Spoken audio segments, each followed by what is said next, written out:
Значит, когда мне самому впервые в жизни пришлось столкнуться с такой информацией, что вот есть какие-то особенные Евангелия, вот есть обычные, а есть особенные, то мне почему-то показалось, вот пока я только еще начал читать это предложение, что вот есть там 4 Евангелия, 3 из них похожи, а одно отличается. Мне, вы знаете, показалось, что особенным является Евангелие от Луки.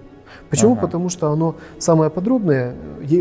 Лука был врачом, и он описывал все очень подробно, может быть, с научным подходом. И только у него есть события, например, Рождества Иоанна Предтечи. Вот. С таких событий он начинает описывать свое Евангелие. У него подробно описано Рождество Христово. И у него много таких моментов, которые только у него в Евангелии встречаются. Может быть, у него меньше притч, но у него больше исторических моментов. И он так и начинает с Евангелия, что он все подробно исследовал. Вот.